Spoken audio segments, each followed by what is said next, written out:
بسم الله الرحمن الرحيم. السلام عليكم ورحمة الله وبركاته. الحمد لله حمدا كثيرا طيبا مباركا فيه، والصلاة والسلام على سيد المرسلين محمد وآله وصحبه أجمعين، أما بعد. حاضرین و ناظرین، یہ درس نمبر 2241 ہے اور آج سورۃ المزمل کی صرف ایک آیت کی تلاوت اور تشریح کی جائے گی، آیت نمبر 20 اعوذ باللہ من الشیطان الرجیم، بسم اللہ الرحمن الرحیم، ان ربك يعلم انك تقوم ادنى من ثلثي الليل ونصفه وثلثه وطائفة من الذين معك والله يقدر الليل والنهار علم أن لن تحصوه فتاب عليكم فاقرؤوا ما تيسر من القرآن علم أن سيكون منكم مرضى وآخرون يضربون في الأرض يبتغون من فضل الله وآخرون يقاتلون في سبيل الله فاقرؤوا ما تيسر منه وأقيموا الصلاة وآتوا الزكاة وأقرضوا الله قرضا حسنا وما تقدموا لأنفسكم من خير تجدوه عند الله هو خيرا وأعظم أجرا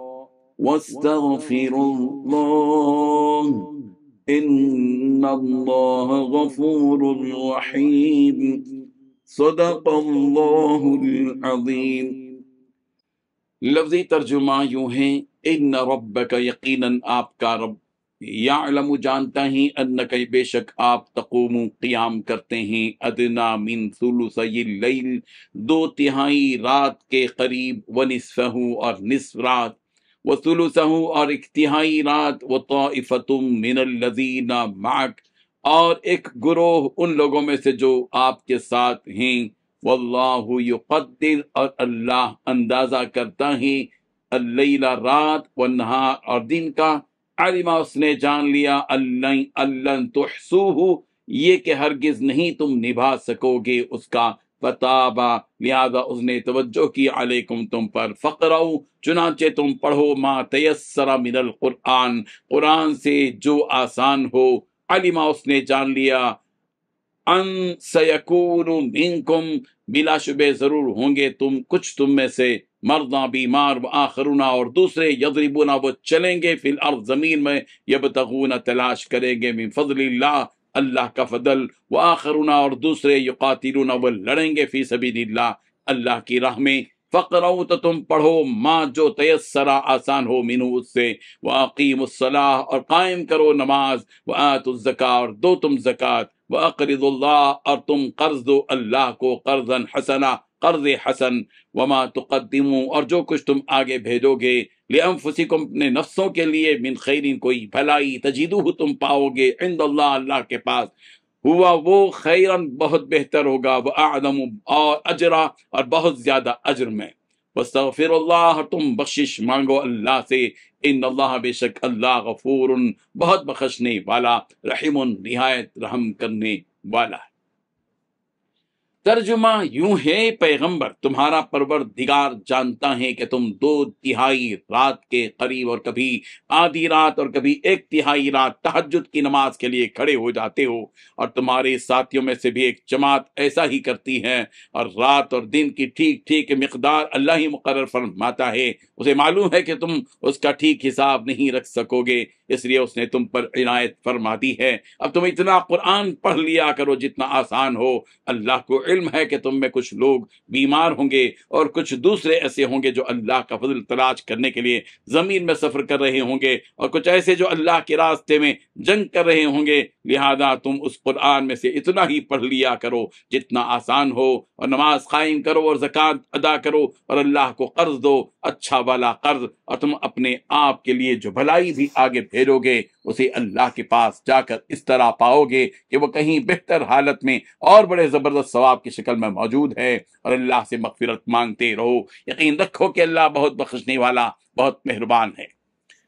اس آیت میں 12 باتیں بیان کی گئی ہیں۔ پہلی بات ہے، پیغمبر آپ کا پروردگار جانتا ہے کہ آپ کبھی 2/3 رات کے قریب تو کبھی آدھی رات تو کبھی تہائی رات تک عبادت کے لیے کھڑے ہو جاتے ہیں۔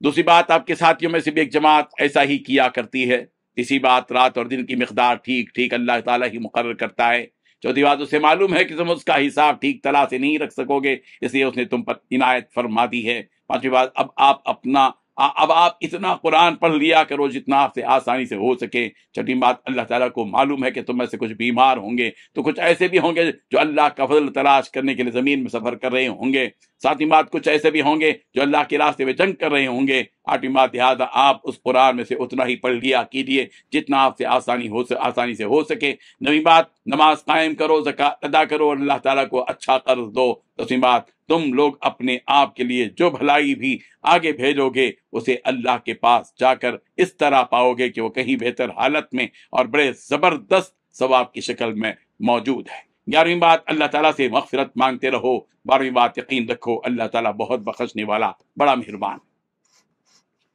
بزرگان محترم، جب اس سورت کی ابتدائی آیتیں نازل ہوئی، یعنی سورۃ المزمل کی، تو آپ علیہ الصلوۃ والتسلیم اور آپ کے اصحاب یعنی صحابہ کرام رات بھر کر جاگ کر عبادتیں کیا کرتے تھے، اور انہوں نے سونا ہی چھوڑ دیا تھا۔ جیسا کہ حضرت عائشہ صدیقہ رضی اللہ عنہا کی حدیث اوپر بیان کی جا چکی ہے۔ لہذا ان آیتوں میں اللہ تعالیٰ اس حکم میں تخفیف کرتے ہوئے فرما رہے ہیں کہ اے پیغمبر، آپ کا پروردگار جانتا ہے آپ رات میں عبادت کرنے کے حکم کی وجہ سے کبھی 2/3 رات تو کبھی آدھی رات اور کبھی 1/3 رات اللہ کی عبادت میں کھڑے ہو جاتے ہیں، اور آپ کے اصحاب بھی آپ کی پیروی میں ایسا ہی کرتے ہیں، یہی عمل کرتے ہیں، وہ بھی اسی طرح آپ کی طرح عبادت کرتے ہیں۔ اب چونکہ پہلے حکم میں ہم نے کہا تھا کہ آدھی رات یا آدھی رات سے کم یا زیادہ تم عبادت کرو، تو تمہارے اصحاب کو اور خود آپ کو بھی یہ پتہ نہیں تھا کہ آدھی رات کتنی ہوتی ہے، اس لیے وہ اس خوف سے کہ اللہ تعالیٰ کے حکم کی خلاف ورزی نہ ہو جائے ساری رات عبادت کیا کرتے تھے۔ لہذا تمہاری اس حالت کو دیکھتے ہوئے اللہ تبارک و تعالیٰ نے تم پر رحم فرمایا اور تمہارے لیے آسانی پیدا فرما دی۔ لہذا اب حکم بدلتا ہے کہ اس کے بعد رات میں جتنی آپ سے عبادت ہو سکے اتنی ہی کیا کرو، جس قدر آسانی سے عبادت کر سکتے ہو کرو، اور اگر کبھی نہ بھی ہو سکے تو کوئی بات نہیں۔ چنانچہ اس طرح اللہ تبارک و تعالیٰ نے اس پہلے والے حکم کو کہ جس میں رات میں عبادت کرنے کا قطعی طور پر حکم دیا گیا تھا اور اسے فرض قرار دیا گیا تھا، منسوخ کر دیا گیا۔ آگے اللہ تبارک و تعالیٰ اس حکم کو منسوخ کرنے کی چند وجوہات بیان کر رہے ہیں کہ اس حکم میں تخفیف کی وجہ یہ بھی ہے کہ آپ کے رب کو یہ معلوم ہے کہ آپ میں کچھ لوگ ایسے بھی ہیں جو بیمار رہتے ہیں، اور کچھ ایسے بھی ہیں جو اپنی معاش کو حاصل کرنے کی خاطر دور دراز کا سفر کرتے ہیں۔ بیمار اور مسافر ظاہر بات ہے کہ وہ اتنی لمبی عبادتیں نہیں کر سکتے، وہ اپنے شہر کو چھوڑ کر دوسرے شہر میں پردیس میں چلے جاتے ہیں۔ کچھ ایسے بھی ہوتے ہیں جو اسلام کی سربلندی کے لیے جہاد میں مصروف رہتے ہیں۔ تو ان تمام حالات میں، جہاد کی حالت میں، سفر کی حالت میں، بیماری کی حالت میں رات کو عبادت کرنا بہت مشکل ہوتا ہے، اور اللہ تبارک و تعالیٰ کسی کو مشقت میں ڈالنا نہیں چاہتا، اس لیے اس نے ان کا لحاظ کرتے ہوئے اس حکم کو ہی منسوخ کر دیا۔ لہذا اب جس سے جتنا ہو سکے وہ اتنی عبادت کر لے۔ تعداد اور وقت کی اب کوئی تعین نہیں ہے، لیکن یاد رہے یہ حکم رات کی عبادت کا ہے۔ اب رہی بات دن کی عبادت کا، تو اللہ تبارک و تعالیٰ نے عبادت کا وقت مقرر کر رکھا ہے، اس کی ہر حال میں پابندی کرنا ضروری ہے، یعنی 5 وقت کی نمازیں یہ تم پر ابھی بھی فرض ہیں، لہذا انہیں کسی بھی حالت میں مت چھوڑنا، خواہ تم بیمار ہوں یا سفر میں ہوں یا جہاد میں ہوں۔ ہاں البتہ اللہ تبارک و تعالیٰ نے ان حالتوں میں بھی نماز میں کسی قدر تخفیف کی ہے، جس کی تفصیلات دیگر کتابوں میں دیکھ لیں۔ اس کے بعد فرمایا کہ جو مالی عبادت زکوٰۃ کے طور پر اللہ تبارک و تعالیٰ نے تم پر فرض کیا ہے اس کی بھی پابندی کرو، یعنی زکوٰۃ دیا کرو۔ اس کے علاوہ جتنے بھی نفل اعمال ہیں، چاہے وہ صدقات ہوں، خیرات ہوں، نمازیں ہوں، تلاوت قرآن ہو یا کوئی اور عبادت، انہیں بھی وقتاً فوقتاً ادا کرتے رہو، اس لیے کہ ایک اعتبار سے اللہ تبارک و تعالیٰ کو قرض دینے کے برابر ہے کہ جس طرح دیا ہوا قرض قابل حصول ہوتا ہے، اسی طرح عبادت کا ثواب بھی اللہ تبارک و تعالیٰ کے ذمہ لازم ہے، جو تمہیں کل قیامت کے دن دیا جائے گا۔ لہذا ان اعمال میں بھی سبقت کیا کرو، اور یہ بھی یاد رکھو کہ جو بھی عبادت تم کرتے ہو اللہ تبارک و تعالیٰ کل تمہیں اس کا بہتر سے بہتر بدلہ عطا کرے گا. یعنی ایک نیکی جو تم اللہ تبارک و تعالیٰ کے ہاں لے آؤ گے، پروردگار اس کو 10 نیکیوں میں تبدیل کرے گا. اللہ تبارک و تعالیٰ ان آیات کی حقیقت کو سمجھنے کی توفیق عطا فرمائے. آمین. وآخر دعوانا الحمدللہ رب العالمین. منبر و محراب فاؤنڈیشن کے ذریعے جس تحریک کا آغاز کیا گیا اور گزشتہ 1 سال سے علماء کرام اور ٹیم کام کر رہی ہے، اس کی تفصیلات آپ کو اس لنک میں ملے گی جو 15 روزہ رپورٹ کے ذریعے آ رہی ہے. آپ ضرور دیکھیے. آپ کی اور ہماری اخلاقی ذمہ داری ہے کہ منبر و محراب فاؤنڈیشن نے اس تحریک سے کیا کچھ کیا ہے اور کیا کرنا چاہتا ہے. آپ سے ہم صرف ایک درخواست لے کر آئے ہیں کہ آپ سال میں کوئی 1 مہینہ مقرر کر لیجئے اور اس مہینے میں 5000 روپے دیجیے. صرف سال میں ایک مرتبہ آپ کے 5000 جو دیے جائیں گے وہ ہماری اس تحریک کو پروان چڑھانے میں یقیناً معاون ثابت ہوں گے.